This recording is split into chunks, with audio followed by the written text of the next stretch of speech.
Allez, allons-y pour les tirages. Le tirage de ce jour, on est le 6 décembre.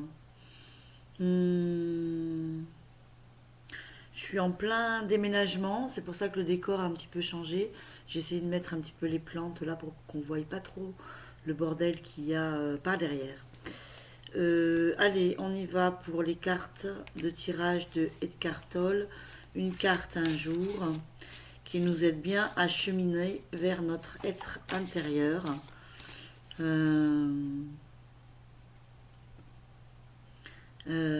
la conscience.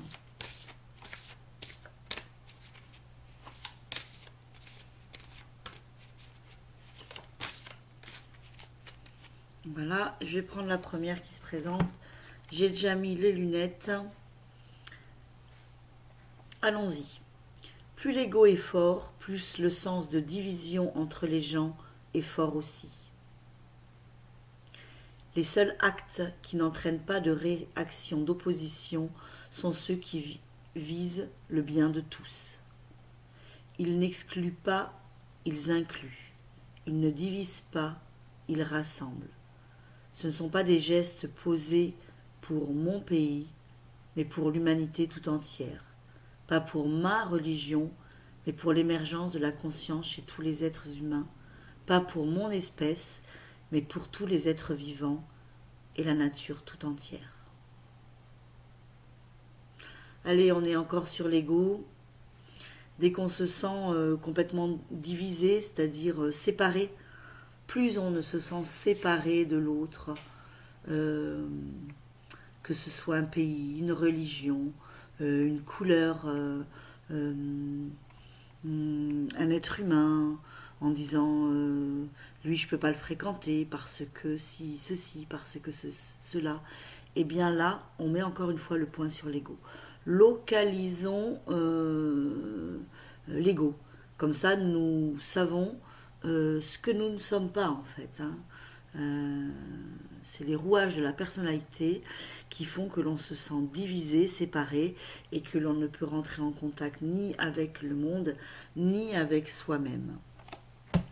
Allez, un petit animal totem pour aider notre enfant intérieur à cheminer vers cette carte.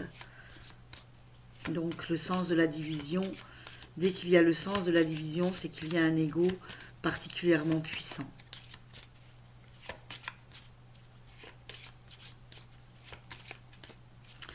Alors, qu'est-ce que nous réserve le canard? Je suis calme. Allez, aujourd'hui, on va essayer de se calmer, de respirer. Je vous présente la carte. Si vous voulez la noter, alors je ne vais pas bouger. Oui, voilà, j'arrête de bouger.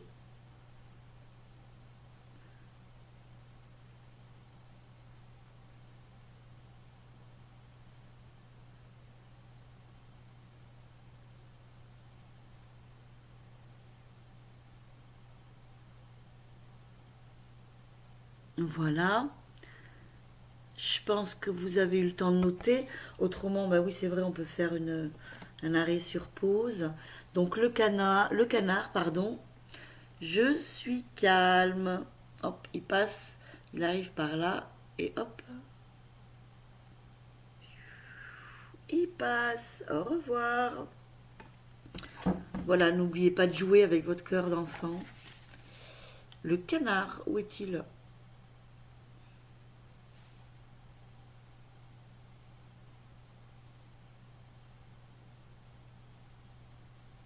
Page 37. Ah, je suis tombée directement dessus.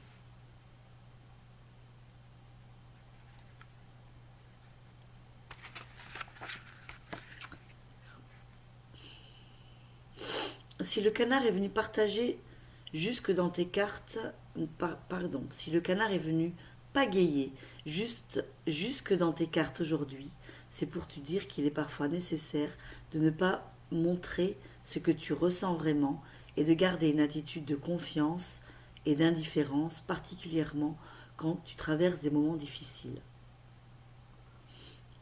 Afficher un visage courageux, surtout quand tu as envie de pleurer, est difficile. Mais parfois, prétendre être calme et désinvolte est important. Cela t'aide à avancer en douceur et sans effort dans la vie, en évitant les obstacles, les confrontations et les questions inquisitrices.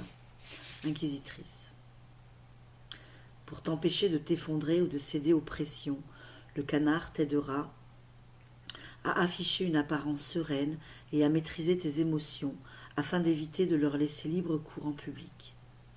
Dans des lieux inappropriés, ce genre d'exhibition pourrait t'enlever toute crédibilité et tout pouvoir.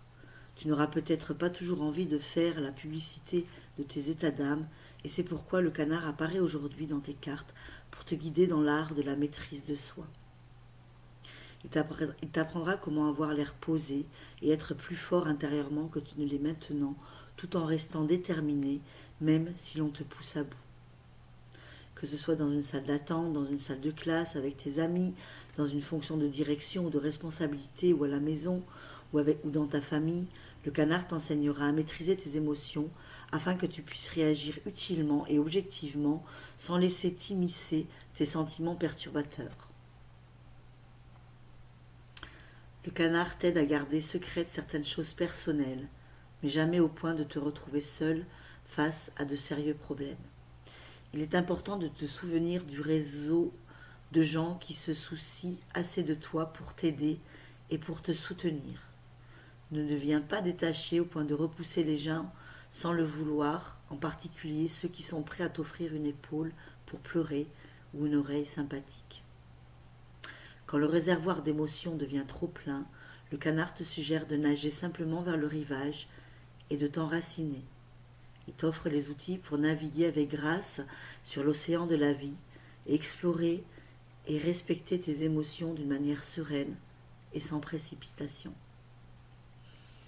On en revient toujours à être l'explorateur, ne pas se laisser emporter par des émotions, aussi désagréables soient-elles.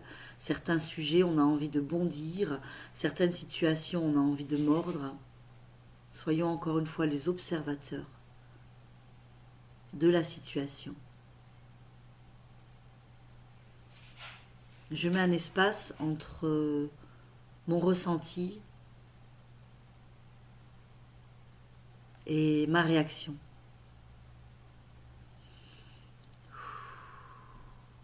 L'espace est une respiration qui amène au centre de soi. Je reste calme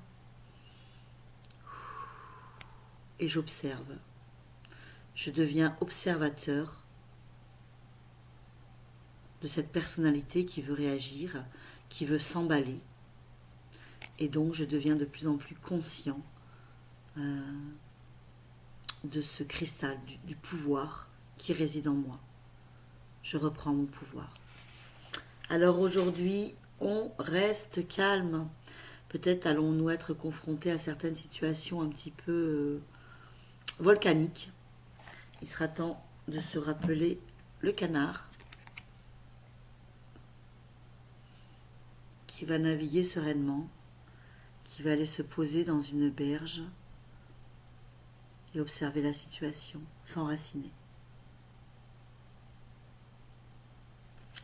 Voilà, je vous souhaite le meilleur et je vous dis à demain pour une nouvelle vidéo.